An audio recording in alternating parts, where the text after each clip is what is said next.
secara langsung dari Studio C bersama hos anda, Muhammad Azmi Selamat, AG.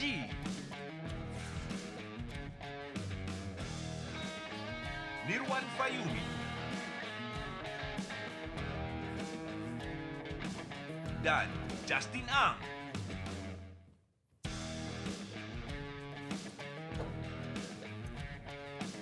Demi lencana di dada.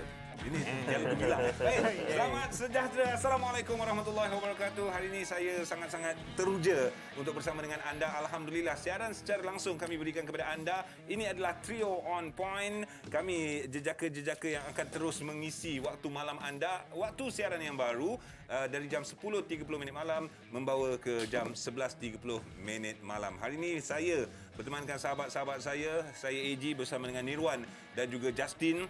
Selamat malam semua. Baik. Malam. Semua steady? Muka AJ ada senyum lah ini. Ya, Kenapa lah tu? sebenarnya saya dah lama keterujaan ini saya simpan. So saya mengharapkan keterujaan ini dapat saya keluarkan. Tapi hakikatnya nampak gaya saya kena simpan balik. Tapi nanti kita akan bincangkan semuanya sebentar lagi. Jersey tu tahun bila tu, Ji? Saya kalau tak silap saya ini ketika kemenangan Piala Suzuki FF 2012 kalau tak silap. Dah 9 tahun dah. 9 tahun. Tak Lama sangka. dah. Tak sangka muat lagi. Muat lagi.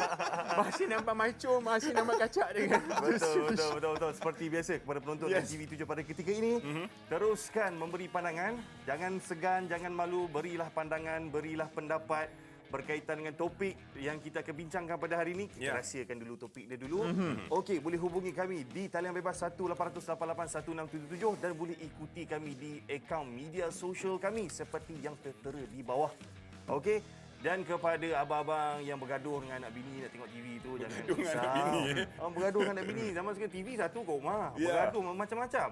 Jangan risau. Okey, kita juga bersiaran secara langsung di YouTube channel NTV7 Malaysia Official. Seperti biasa kami akan membawakan topik-topik yang isu-isu semasa yang hangat diperkatakan. Seperti kata Jerry dan juga AG, kita akan simpan selepas ni. Ini ada pembayang dia di sini. Pembayang tu dah ada dah. Dah ada sikit. pembayang. Tapi sekarang ni kita nak kongsi sikit dah perkembangan semasa yang berlaku dan negara kita. Pagi ini, dunia komedi dikejutkan dengan peninggalan pelawak stand-up komedi yang popular, Datuk Jamali Shadat, umur 78 tahun, yang meninggal dunia pada 8.30 pagi hari ini.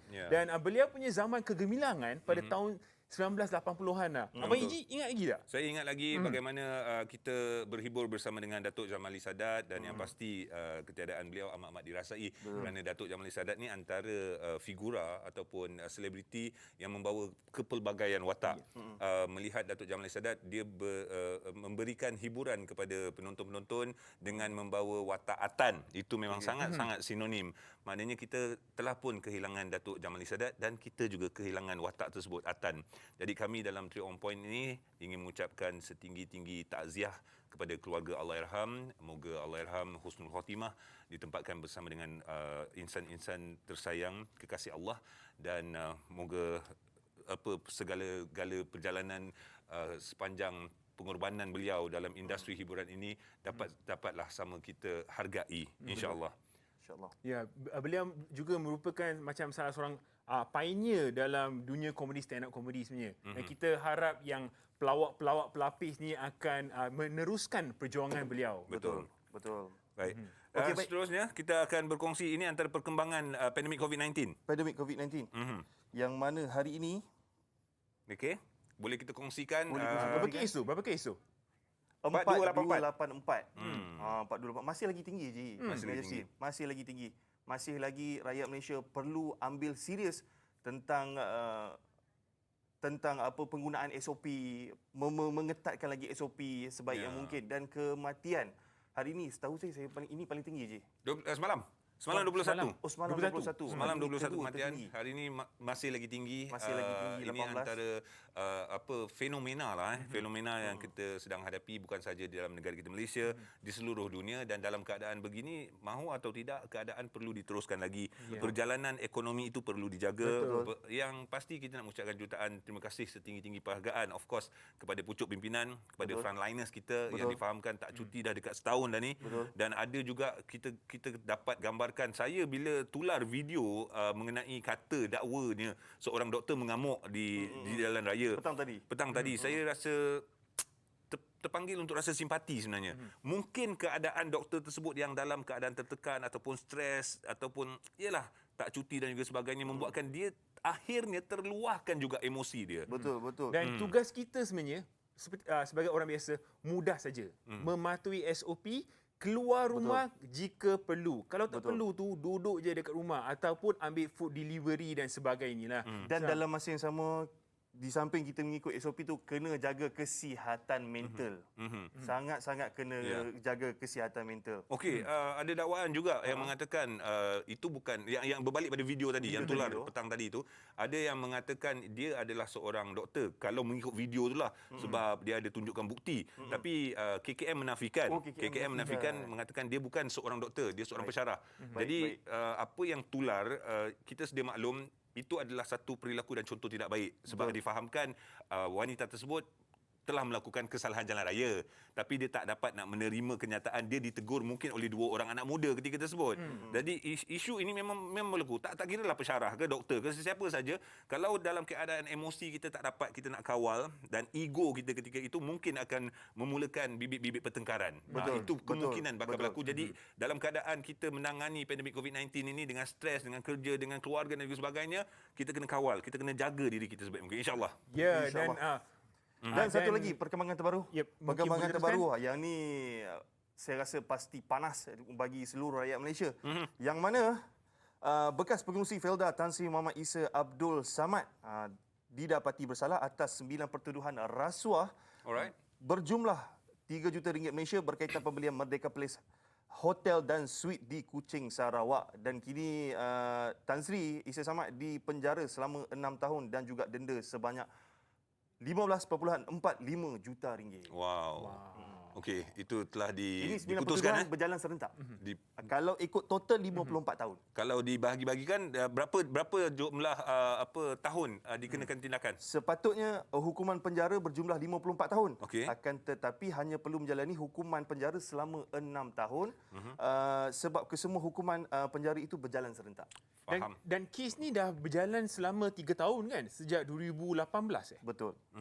Jadi itulah antara perkembangan terkini yang dapat kita kongsikan kepada anda semua penonton-penonton Trio On Point. Dan hari ini seperti yang kami war-warkan, seperti yang saya katakan, saya memakai ni jersey Harimau Malaya. Itu clue dia. Ada kat belakang ni ada apa? Ada apa Tanah jersey? tumpahnya darahku. Jersey kebanggaan ni bila kita pakai dekat Stadium Nasional Bukit Jalil, kita dengar semua orang dengan sorakan Malaysia boleh kan? Betul. Wow. Saya merindui tau. Ya. Momen fenomena, momen situasi macam ni. Kali terakhir saya pergi tengok adalah bila Malaysia mengalahkan Thailand 2-0. Okey. Ingat lagi tak? Okey. Oh, itu momen tu dengan keadaan tu memang lain macam lah. Saya ketika perlawanan agak sedih jugalah. Kalah masa tu. Kalah 0-3 dengan pasukan Singapura di Stadium Bukit Jalil. Ini bila ni? Cerita bila ni? Tahun 2012 lah rasanya. Tahun tahun DC ni lah. 2012 dah lama lah. Dah lama lah. Tapi masa tu saya bawa sisi keluarga. Dengan isteri, dengan anak-anak saya. Saya bawa juga ke stadium. Dan yang paling penting, apabila momen tersebut menang atau kalah, itu adalah adat pertandingan. Dan yang paling penting, pertandingan itu dilaksanakan. Pertandingan tu ada. Sekarang ni, pertandingan tu tak ada. Dan saya juga ingat lagi sebelum kita masuk stadium, kita akan beli merchandise dulu. Beli jersey, beli yang baju-baju dia untuk sokong pasukan negara kan. Tapi sekarang ni tak ada bola, tak ada. Sedikit sunyi lah. Sunyi macam Jerry kita kat tengah ni, sunyi je. Dengan burger stadium. Sebab bila bercerita pasal pergi stadium, saya ada pengalaman sekali je pergi stadium. Sekali je. Seumur hidup. Okey, itu game apa tu? Tak ada orang nak ajar. Perlawanan apa tu? Tak ada orang nak ajar. Perlawanan apa tu? Masa tu friendly Malaysia dengan Liverpool. Oh, itu dah lama. Dah 10 tahun dah. Lebih kurang. Masa tu Safi Salih menjaringkan 2 biji gol kot rasanya. Ketika menentang Liverpool. Lepas tu free kick Safiq Rahim. Okey. Yes. Sebelum mereka berdua menyebabkan saya tak tahu nak sembang apa. Jadi kita terus ke tajuk yang kita akan bincangkan pada malam ni di Trio On Point. Okey, silakan. Okey, Apa tajuknya? impak penangguhan Liga M. Alright. Penangguhan Liga M ni bukanlah satu penangguhan yang baru baru ditunda. Saya sampai tersasul-sasul. Tunda demi tunda? Tunda demi tunda sejak tahun 2020 lagi, sejak kita mengalami pandemik COVID-19 ini. Dan di ketika itu kita sedia maklum bahawa player-player ini mengalami satu situasi yang sangat-sangat membimbangkan untuk mereka. Dalam keadaan mereka bermain bola, hakikatnya bila tidak ada perlawanan, isu gaji juga merupakan satu isu juga. Menjadi masalah. Yang dibangkitkan. Dan dalam masa yang sama, ramai yang juga mempertikaikan bila mana liga bola sepak luar negara, Right. EPL, La Liga dan sebagainya boleh berlangsung. Alright. Tapi kenapa Liga M perlu ditangguh? Ya. Kan itu juga menjadi satu isu yang mana ramai Bila- membangkitkan. Ada yang tidak berpuas hati terutama di kalangan peminat-peminat bola sepak tanah air kita. Ya. Ya, sebab kalau kita lihat di liga-liga Eropah seperti dekat UK, seperti dekat Sepanyol dan juga Itali, kes mereka agak tinggi juga. Tinggi sangat, Berpuluh-puluh ribu. Tetapi mereka mampu juga melakukan satu sistem bubble ni dengan mematuhi SOP yang terkawal dengan ketat dan masih lagi boleh bermain bola sepak dan juga memberikan semua pihak yang bergantung dalam bola sepak ini ada sedikit pendapatan. Baik, tidak dinafikan bola sepak adalah salah satu sukan ataupun sukan yang, minta maaf cakaplah, menjadi keutamaan di dalam negara kita Malaysia. Mungkin sukan-sukan lain akan terasa kecil hati dan juga sebagainya. Tapi hakikatnya itulah dari segi popularitinya, sukan bola sepak keutamaan di Malaysia, bukan saja di Malaysia, malah di seluruh dunia. Kerana itulah penonton-penonton, peminat-peminat bola sepak cakap, tak apa, kita orang tak pergi stadium pun tak apa. As long perlawanan bola sepak itu dilangsungkan. Janji boleh tengok. Betul. Kan? Dan bila agaknya perlawanan bola sepak itu akan dilaksanakan? Ya. Dan juga di saat pandemik ni, bila kita lihat siaran langsung bola sepak, kalau pasukan kita menang, kita akan rasa macam happy, kita rasa macam motivated. Betul, macam betul. muka AG hari ni. MU menang 9-0, bukan main gembira lagi. Baik. Saya tak cakap apa pun. Kita biar AG bergembira sikit lagi. Kita sekarang ni kita nak berehat seketika. Kita akan bersama dengan seorang yang sangat istimewa untuk membincangkan topik ini selepas ini hanya di Trio On Point. Jangan ke mana-mana.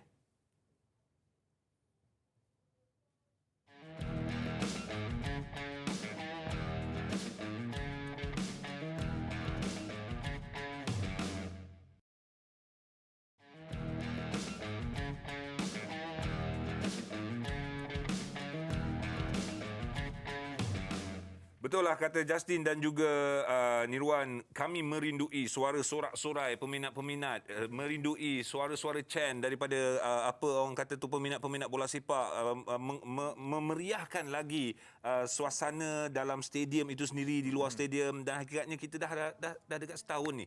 Setahun merindui kancah bola sepak tempatan. Betul? Okey, sebelum kita masuk ke kita interview kita punya guest, saya nak terangkan sikit, izinkan saya nak terangkan sikit ekosistem industri bola sepak Malaysia ni yang bernilai dekat 200 juta ringgit. Terima kasih kepada Farish Aziz untuk info ni. Ya. Baik. Dalam bola sepak ni sebenarnya banyak pihak bergantung antara satu sama lain. Okey, saya bagi contoh. Pemain bergantung dengan pasukan. Betul. Okay, pasukan bergantung dengan penajaan. Dan penajaan pula bergantung dengan penyiaran. Dan bukan hanya itu saja, tapi juga bergantung kepada penonton punya pas bermusim, merchandise dan sebagainya. Oleh itu, kalau bola sepak tidak dapat dimainkan atau tak ada match, maksudnya semua pihak ni tak mendapat pendapatan. Itu maksudnya industri. Yes, itu dia industri. ada hubung kait. Berkait rapat antara satu sama lain. Kerana masing-masing memainkan peranan yang sangat penting. Betul. Dan kita bersama dengan tetamu kita pada hari ini, ada dua orang hebat, iaitu kita bersama dengan Coach Tan Cheng Ho sendiri. Selamat malam Coach, terima kasih bersama dengan kami. Selamat malam. Ya, walaupun kita tak dapat nak bersua muka, tapi Coach sanggup di malam hari ini still kita nak bincang tentang bola sepak itu sendiri. Dan selain bersama dengan Coach, kita juga bersama dengan pengurus pasukan Sabah FC, iaitu Encik Marzuki Nasir. Salam sejahtera. Selamat malam. Assalamualaikum Encik Marzuki. Waalaikumsalam. Alhamdulillah. Selamat malam. Baik, hari ini kita nak berbincang tentang bola sepak. Ialah satu isu yang dinanti-nantikan oleh peminat-peminat sukan bola sepak itu sendiri. Dan kita nak mengajukan terus soalan kepada Coach mengenai persiapan skuad Harimau Malaya, yang mana saya percaya ini merupakan satu kesukaran yang terus terang je lah Coach. Frankly speaking je lah. Betul-betul sukar ataupun Coach boleh kontrol lagi, boleh handle lagi Coach? Yalah, memang kita mengalami satu orang kata berita yang agak sukar lah, kerana tahun 2020 memang kita pasukan kebangsaan memang tidak dapat menjalani latihan dan juga berkumpul bersama, malah dengan kempen kelayakan Piala Dunia pun tidak dapat dilangsungkan. Memang kalau mana-mana jurulatih pun rasa memang agak kecewa lah, tetapi bagi saya keutamaan adalah keselamatan dan kesihatan daripada semua pihak lah. Ya. Baik. Dan Coach Marzuki, saya difahamkan sepak mula Liga Malaysia ditunda hingga 5 Mac. Tetapi pasukan-pasukan belum lagi mendapat lampu hijau untuk kembali untuk menjalani latihan pramusim. Oleh itu, bagaimana coach kan untuk memastikan mental dan fizikal pemain-pemain Sabah ni berada dalam keadaan optimum. Oleh itu, bila dah dapat lampu hijau, mereka terus boleh hit the ground running. Okey, terima kasih Justin. Bagi kita di Sabah ini memang betul kita mengikuti prosedur yang telah diberikan oleh MFL, mana kita tidak boleh adakan latihan secara terbuka. Ya. Jadi head coach saya mengawasi pemain-pemain ini dengan kita adakan dengan visual saja di Maya. Tapi itulah kita harap pemain pun berdisiplin, kerana mereka sebagai pemain profesional, itulah nilai mereka. Mereka kena menjaga diri masing-masing. Kena ada disiplin lah. Itu saja yang kita dapat buat setakat ini. Saya rasa itu memang satu tugas yang mencabar buat pengurus pasukan yang perlu menguruskan satu-satu pasukan. Okey, kita akan kembali bersama dengan coach dan juga Encik Marzuki Nasir. Tapi sebelum itu ada sesuatu yang ingin kami paparkan kepada anda, penonton-penonton Trio On Point di ketika ini. Kita nak bercerita dan juga ingin mengetahui tentang dunia bola sepak itu sendiri. Jom kita saksikan. Di peringkat Sekretariat MFL telah mengkaji berkenaan dengan perkara ini, tentang latihan pasukan, tentang pre-season ataupun perlawanan sebatan yang harus diadakan oleh pasukan sebagainya. Maka MFL telah melalui mesyuarat Lembaga Pengarah semalam telah membuat keputusan untuk menangguhkan tarikh 26 bulan permulaan Liga, iaitu Piala Sembangsi, kepada 15 Mac 2021 ini. Liga Super dan Liga Premier akan jalankan secara penuh. Begitu juga dengan Piala Malaysia akan diadakan secara penuh. Dan juga akan ada Challenge Cup pada pasukan yang tidak layak memasuki Piala Malaysia. Tetapi tidak dapat dielakkan. Piala FA terpaksa kami ketepikan ataupun dibatalkan sama seperti tahun lepas.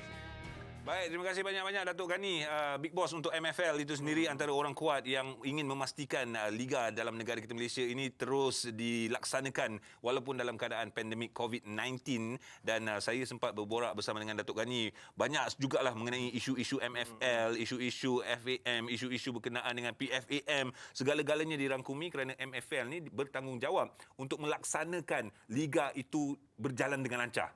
Kan? Jadi okey, kita masih lagi bersama dengan Coach Tan Cheng Ho dan juga masih lagi bersama dengan Encik Marzuki Nasir. Coach Tan Cheng Ho tak lain tak bukan, of course kita punya jurulatih untuk Harimau Malaya. Betul. Dan juga pengurus pasukan Sabah Encik Marzuki Nasir sendiri. Okey, jadi baik-baik ada soalan. Kali ini saya nak tanya ke coach, berbalik kepada coach Tan Cheng Ho, iaitu berkenaan dengan penangguhan training camp Malaysia yang mana dah ditunda ke Mac pula kali ini. Jadi apa perancangan coach? Mungkin coach boleh kongsi.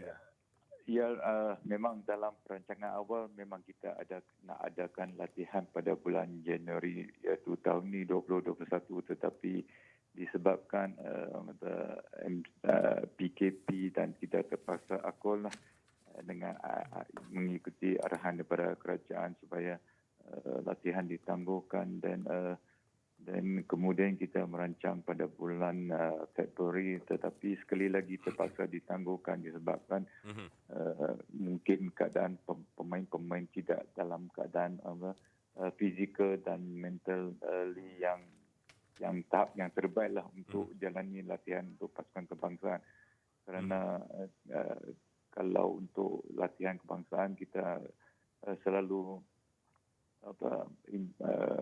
menggunakan intensiti yang agak tinggi supaya pemain-pemain berada dalam satu tahap yang terbaik. Tetapi kita juga concern pasal takut kecederaan berlaku kepada pemain-pemain. Itulah kita terpaksa takutkan latihan kita pada bulan Mac iaitu dalam FIFA punya calendar date. So kita mengharapkan pemain-pemain dapat menjalani latihan seperti biasa bersama dengan kelab masing-masing. Di samping mereka juga telah kalau tak silap kemungkinan Liga akan bermula dan saya mengharapkan masa tu keadaan pemain dan juga prestasi mereka yang agak dalam satu tahap yang terbaik lah.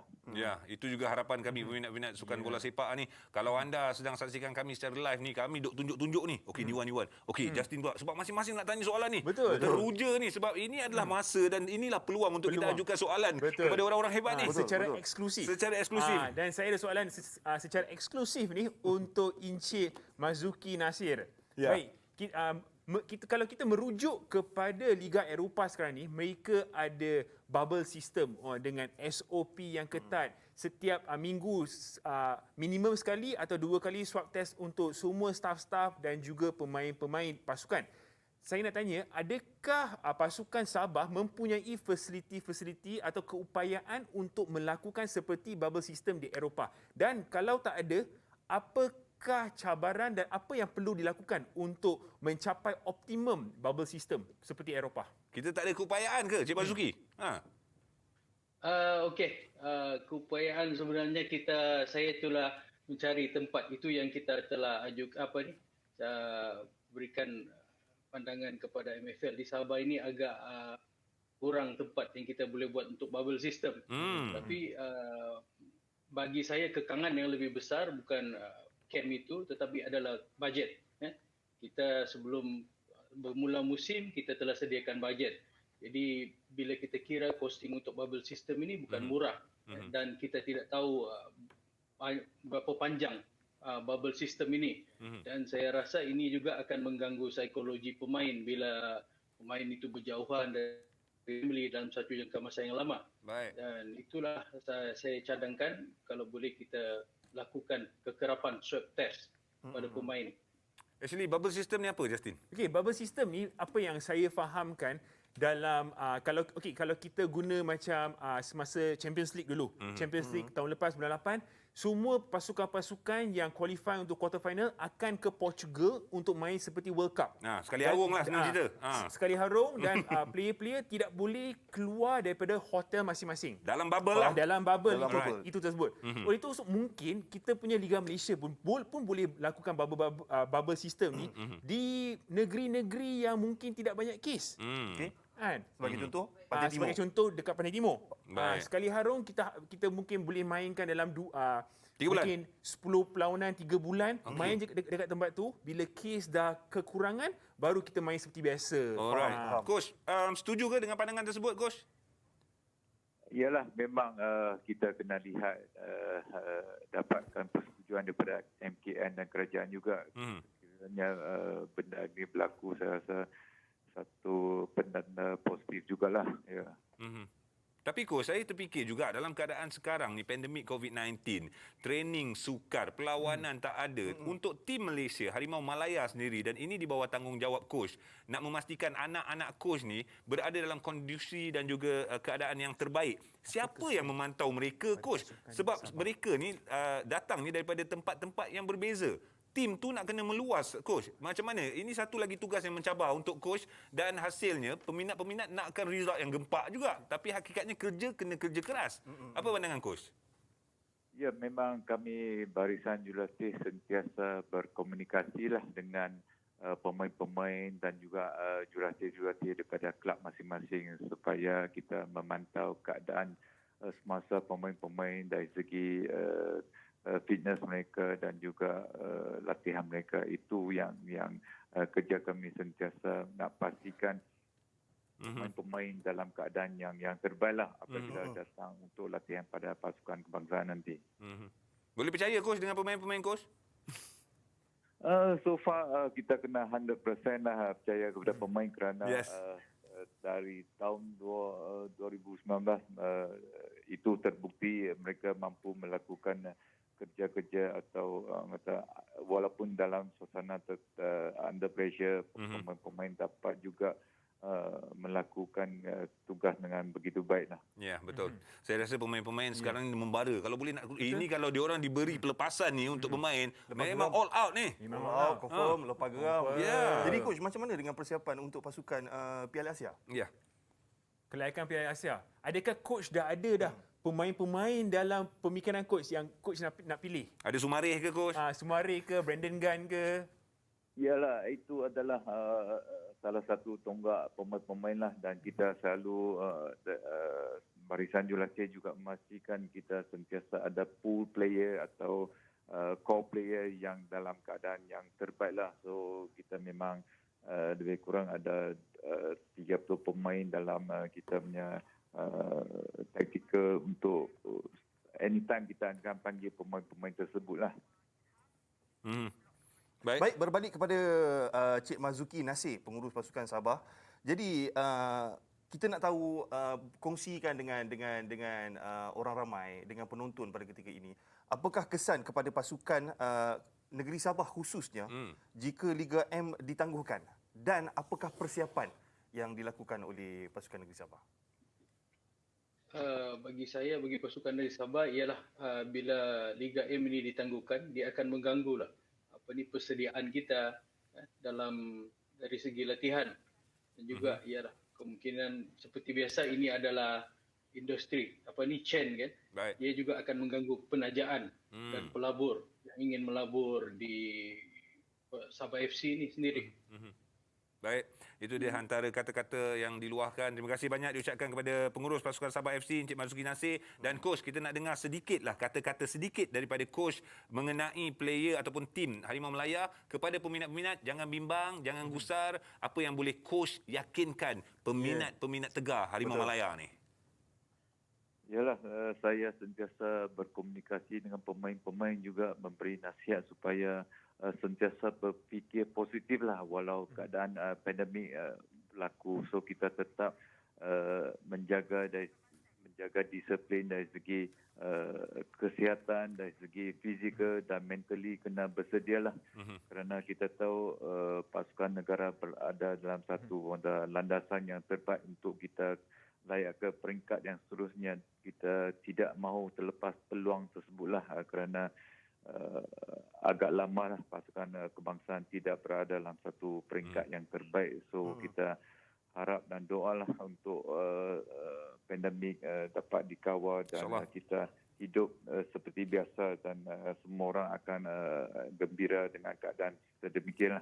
Betul. Okey, Jangan kejut harimau yang sedang tidur. Alamak. Coach, sebelum kita mengakhiri kita punya temu bual ni, saya ada satu simpulan bahasa ni nak kongsikan dengan coach. Okey. Ayam tambatan. Okey, coach, siapakah ayam tambatan Mana boleh coach dalam jawab? pasukan Malaysia? Soalan cepu emas untuk coach. Soalan cepu emas. Come on coach. Bagi saya, skuad yang datang tu adalah anak tambatan saya lah. Semua memberi satu teamwork yang terbaik, dan kita tak kira sesiapa pun datang pasukan, yang penting keutamaan pasukan lebih diutamakan. Ya. Baik, terima kasih Ya, banyak. terbaik, Jawapannya coach. diplomatik. Ini jawapan bukan jawapan diplomatik. Ini jawapan bapa misali. Dia tak nak kecilkan hati anak-anak dia. Ayam tambatan. Irwan.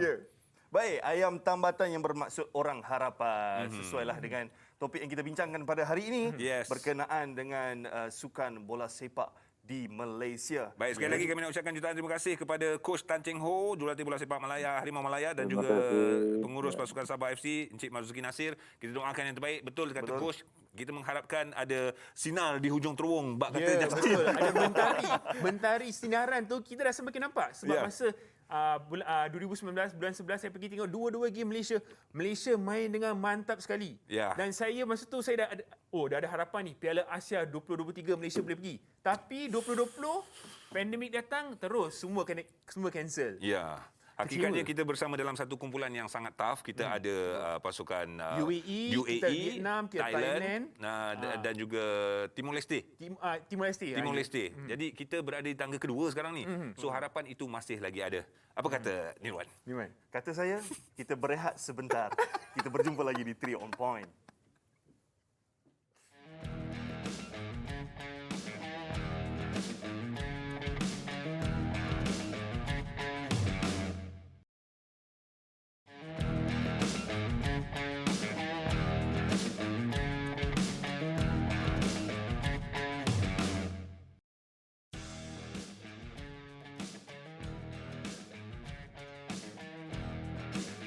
Liga wajar diteruskan walaupun kita tahu kes makin tinggi, tapi seperti yang kita sedia maklum dengan SOP yang lebih ketat, saya percaya Liga boleh diteruskan dengan mengambil kira dan sedia maklum bola sepak juga adalah salah satu sektor pekerjaan. Adalah sangat wajar Liga Malaysia pada tahun ini ditangguhkan kerana kita sendiri dapat melihat COVID-19 tidak langsung menunjukkan penurunan dan tentunya jika diteruskan ianya akan mendatangkan banyak bahaya kepada penonton-penonton dan juga pemain-pemain itu sendiri. Tidak wajar untuk bola sepak kita ditangguhkan dengan agak lebih lama. Dia akan melibatkan semua pendapatan pemain, kesan-kesan negatif daripada sponsor. I personally believe that the league should continue as scheduled. I don't think that it should be postponed. I don't think it's easy, but I think with extra testing and also if we are able to follow all the SOPs that have been set out, I do think that can be a safe way to go about it.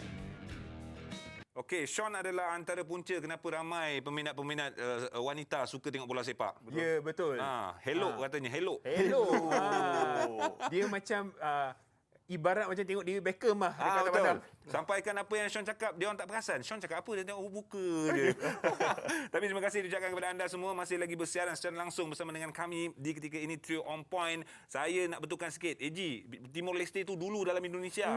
Sekarang sebenarnya dalam tim Malaysia tu ada Indonesia, Thailand, Vietnam dan UAE. juga UAE. So memang very tough fight dan setakat ini kita masih lagi bersaing untuk mendapatkan tiket layak ke Piala Asia. InsyaAllah kita fight.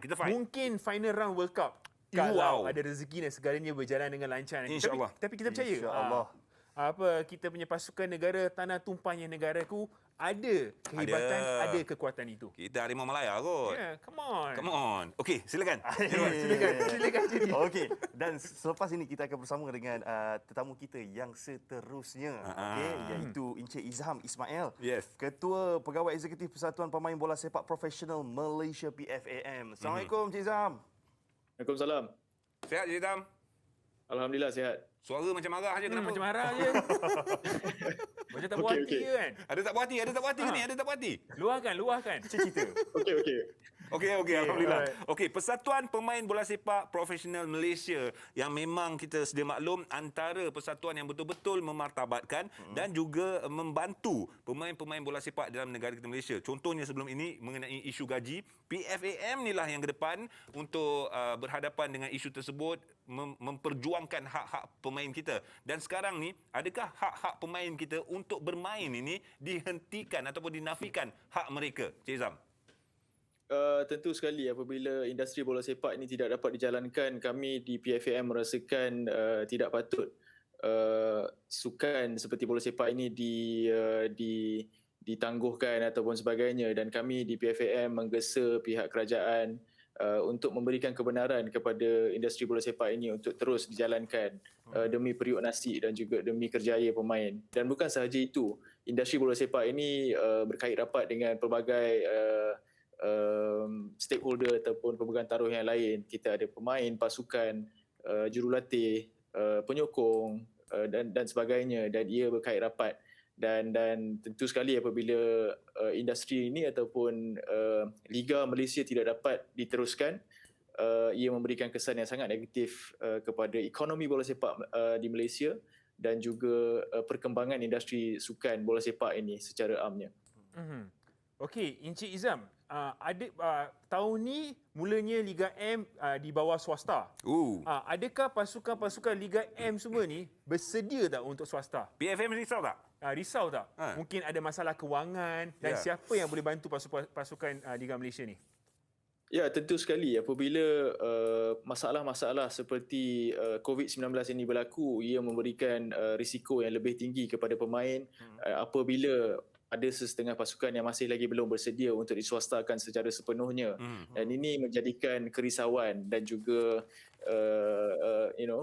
semua pemain agak risau dan juga tertanya-tanya berkenaan dengan status pasukan mereka menjelang musim baru ini. Dan kami di PFM mengharapkan agar pasukan-pasukan ini lebih peka dan lebih cakna berkenaan dengan isu-isu berkenaan dengan kontrak pemain, kelestarian pasukan mereka, bagaimana mereka hendak menjana pendapatan untuk pasukan mereka.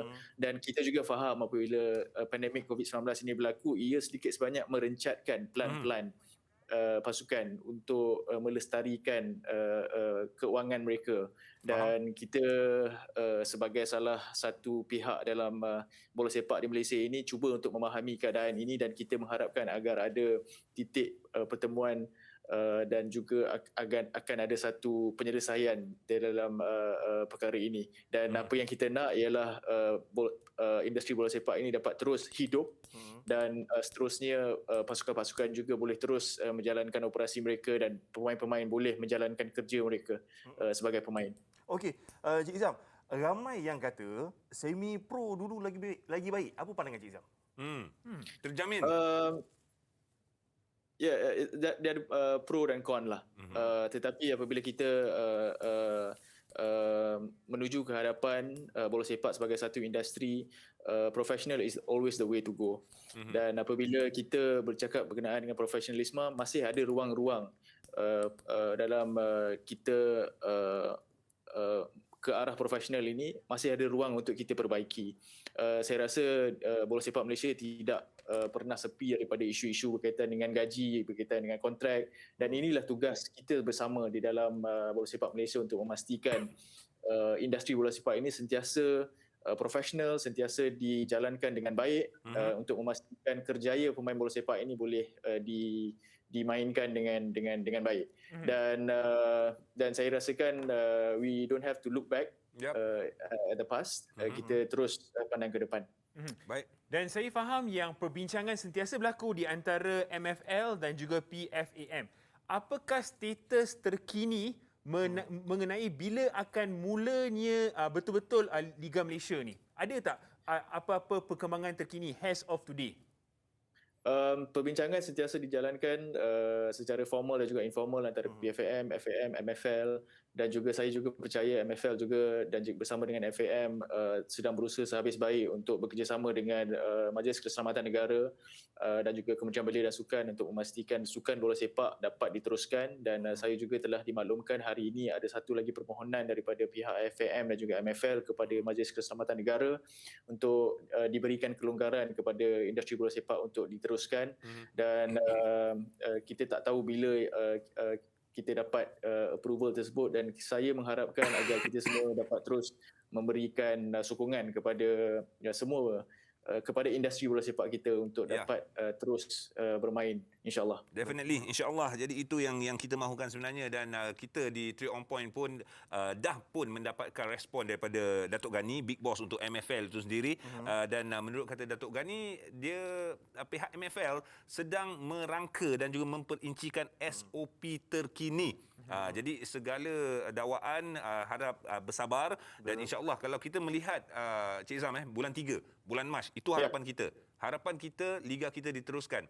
Apa persepsi dan juga pandangan PFAM melihat liga-liga luar yang mana ketika pandemik COVID-19 keadaan mereka, negara mereka memang lebih dahsyat daripada negara kita Malaysia, tapi game diteruskan juga. Ya, ini mungkin kerana mereka mempunyai SOP dan juga mereka mempunyai sistem yang lebih baik daripada kita, dan kita juga sedang dalam usaha untuk ke arah tersebut. Tetapi kredit perlu diberikan kepada penganjur liga kita MFL, kerana tahun lalu kita menyaksikan Malaysian Football League dapat mengelola Liga Malaysia dengan selamat, atau lebih tepat tiada sebarang kluster dalam sukan bola sepak. Alhamdulillah. Sepanjang 11 perlawanan membabitkan Liga Super dan Liga Premier pada tahun lepas, selaras SOP yang telah ditetapkan oleh Kementerian Kesihatan dan juga Majlis Keselamatan Negara. Dan saya rasa tidak ada alasan ataupun tidak ada sebab kenapa kita perlu takut-takut untuk membenarkan bola sepak secara profesional boleh dijalankan, kerana kita tidak ada kluster bola sepak dan sebagainya. Dan juga penekanan juga telah diberikan oleh FAM dan juga MFL untuk memastikan setiap perlawanan, setiap pemain pasukan mengikut SOP yang begitu ketat, ya. Dan kita juga boleh juga mengambil contoh daripada liga-liga di Eropah di mana mereka SOP mereka lebih ketat, di mana mereka mengadakan ujian swab COVID-19 dengan lebih kerap. Dan mereka mengasingkan latihan pasukan dan sebagainya, dan menghadkan penggunaan fasiliti, pengasingan fasiliti mengikut zon. Dan juga konsep sports bubble juga telah diperkenalkan. Dan ini antara usaha-usaha yang kita boleh teroka untuk kita pastikan bola sepak itu boleh terus hidup dan kita boleh terus menikmati sukan ini. Okey, Cik Izam, sekali lagi saya nak bertanya, bila Cik Izam sebut pasal SOP, kita dah berpengalaman. Malaysia dah berpengalaman bermain bola sepak ketika PKP yang lepas, betul lah?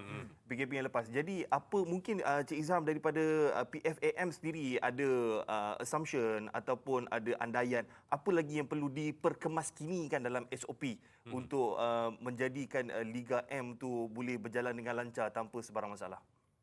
Saya rasa tidak ada magic potion di dalam perkara ini. Apa yang kita boleh buat ialah kita terus mengamalkan amalan-amalan yang baik mengikut SOP yang telah diperkenalkan oleh pihak kerajaan.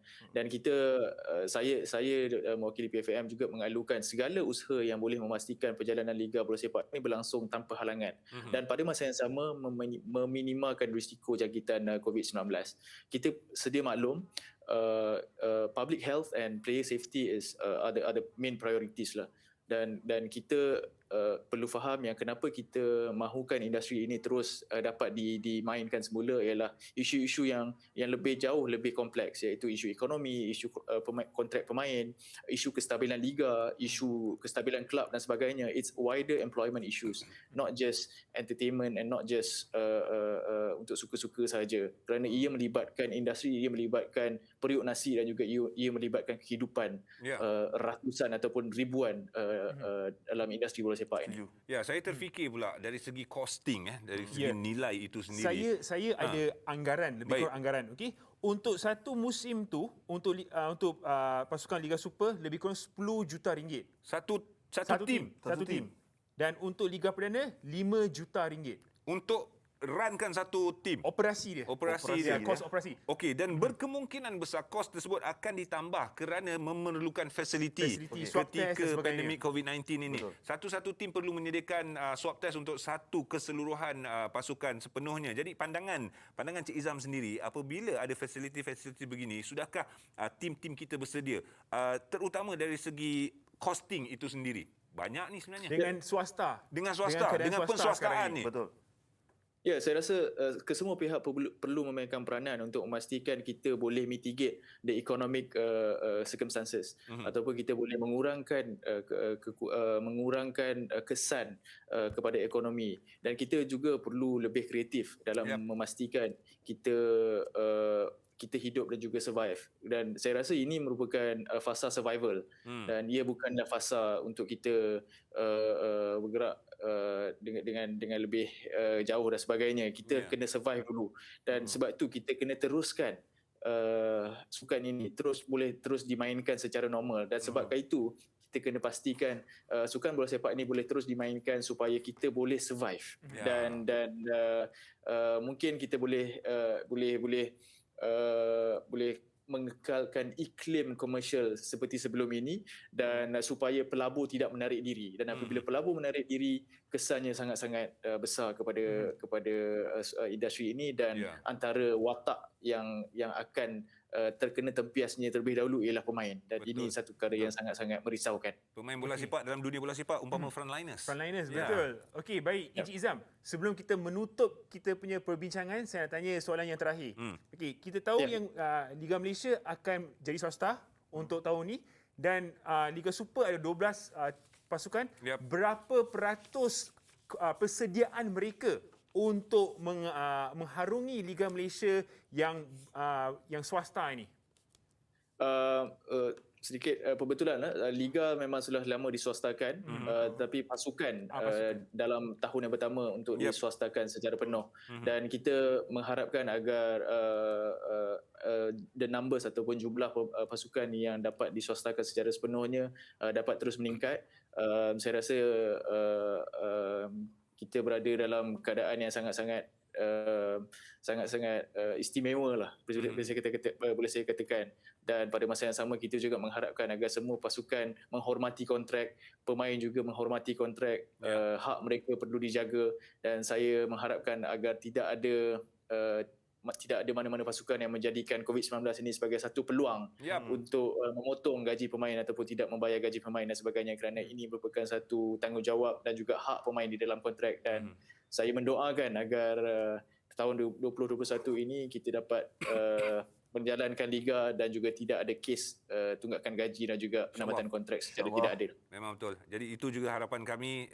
Kita mengharapkan sesuatu yang very professional. Tadi saya baru nak tanya apa kata-kata akhir dan juga harapan, tapi Encik Izam dah conclude semua. Jadi terima kasih banyak-banyak diucapkan kepada Encik Izam Ismail selaku Ketua Pegawai Eksekutif Persatuan Pemain Bola Sepak Profesional Malaysia PFAM. Baik, kita akan berehat seketika, sambung lagi cerita tentang bola sepak tempatan Trio On Point di NTV7.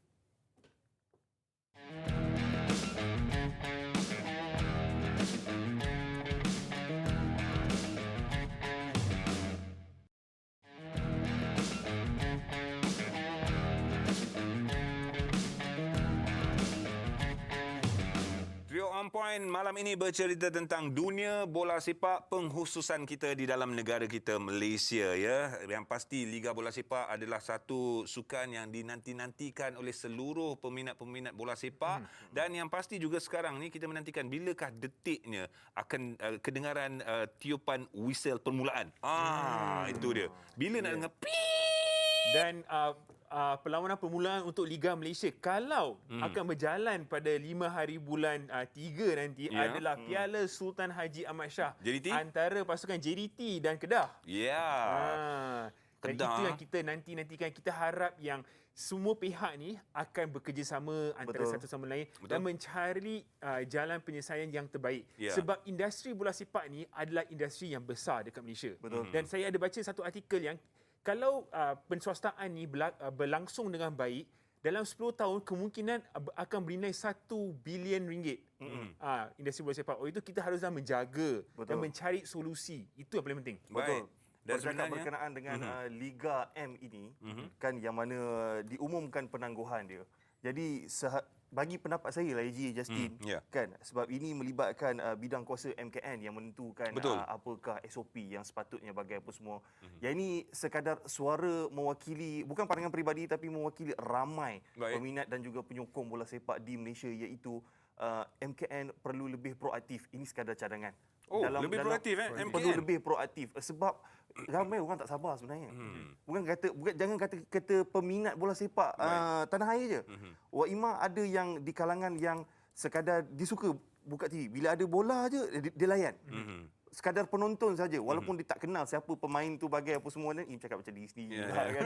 Tapi kita pun tak sabar-sabar. Nak tunggu macam AG cakap whistle yang pertama. Tapi ada juga pihak-pihak yang cuba membandingkan macam liga di Malaysia dan juga di Eropah yang mana kes COVID pun rancak dan dia orang pun rancak juga. Tapi persoalan dia, bolehkah kita mencontohi negara luar? Tapi saya rasa untuk nak menyalahkan MKN semata-mata tu tidak wajar jugalah, sebab MKN ni dia nak pelbagai aspek. Kalau dah dalam bulatan tu, MKN duduklah di dalam bulatan tersebut, dia perlu memandang 360 darjah. Dan kalau kita nak melihat aspek yang dipandang oleh MKN secara keseluruhan. Jadi bila ada suara-suara rakyat, suara-suara peminat sebegini, insya-Allah MKN akan lebih orang cakap tu terarah kepada satu-satu industri tersebut. Contoh saja, ini industri sukan. Industri sukan bercerita pula tentang industri bola sepak. Betul. Belum cerita pasal industri hiburan. Betul. Industri hiburan pun belum boleh buat apa-apa lagi sekarang ni. Betul. Saya nak petik sikit. Semalam ada saya terbaca daripada satu berita berkenaan dengan Menteri Belia dan Sukan Datuk Seri Rizal Marikan yang mana baru lepas mengadakan mesyuarat khas dengan MKN dan juga yang dipengerusikan oleh Yang Amat Perdana Menteri berkaitan dengan sektor sukan. Baik. Secara umumnya, dan kita bila cakap pasal bola secara khususnya lah, yang mana dia menyentuh pada 3 perspektif, iaitu pematuhan SOP yang tinggi yang melibatkan operator dan juga pemain industri supaya tidak ada kes daripada sektor sukan. Terutamanya yang kedua, pengendali kemudahan sukan komersial perlu diberi bantuan sebab ini melibatkan ekonomi, melibatkan ramai orang, pendapatan ramai orang yang terlibat di dalam industri sukan, dan juga industri sukan perlu dilihat sebagai ekosistem ekonomi, bukan hanya kepada aktiviti sukan semata-mata. Jadi pandangan AG yang just Ya, betul. Saya memang setuju macam sebab seperti yang saya cakap tadi, yang nilai industri bola sepak kita sebenarnya besar. Betul. 200 juta dan banyak sangat pihak yang mendapat pendapatan daripada industri ini. Dan industri ini keep growing. Keep growing. Ya. Dan ada 4 sebenarnya komponen yang penting lah dalam industri bola sepak ni, iaitu hak penyiaran, penajaan, jualan tiket perlawanan dan cendera mata. Dan dengan keadaan pandemik COVID-19 ni, ada mungkin dua ni yang tak dapat untuk berjalan, iaitu jualan tiket perlawanan dan mungkin cendera mata sebab kita tak boleh pergi stadium dan beli merchandise dekat luar stadium. Oleh itu, hak penyiaran dan penajaan ni harusnya menjadi macam komponen yang paling mustahak untuk tahun ni. Saya pun tiba-tiba terpandang ke negeri kelahiran saya di Johor. Sebagai peminat-peminat Johor, saya rasa peminat-peminat JDT ini tidak terarah ataupun tidak bias mana-mana, tak. Tapi terfikir kami peminat-peminat JDT tak sabar untuk melihat perlawanan di stadium baru. Saya rasa baru berapa kali saja perlawanan di stadium baru yang boleh dihadiri penonton. Jadi itu antara contohlah apabila peminat-peminat nak datang untuk menyaksikan sukan bola sepak, mungkin ada di antara penonton-penonton kita cakap, alah ikut ajalah, ini semua demi kepentingan kesihatan. Betul. Tapi hakikatnya ialah mata pencarian pun tu dia juga orang lain juga ni. Jadi juga, kita mengharapkan pihak-pihak berwajib dapat melakukan dan memperolehi satu keputusan muktamad untuk liga negara kita ini diteruskan. Ya, dan juga bila kita menonton bola sepak ni, dia buat kita macam rasa gembira, rasa teruja, dia bagi kita hilangkan stres. Kan. Bila kita tengok pasukan kita menang dan sebagainya. Ya. So kita berharap yang SOP itu akan ditentukan secepat mungkin supaya industri bola sepak tidak akan terganggu. Supaya dapat menyenangkan lebih ramai hati penyokong bola sepak negara kita. Baik. Seolah-olah bual bicara tentang sukan, majulah sukan untuk negara. Jumpa lagi minggu depan. Assalamualaikum warahmatullahi wabarakatuh. Trio on point di NTV 7. Kita jaga kita support kita. Tak nak tumpahnya darahku, Malaysia boleh.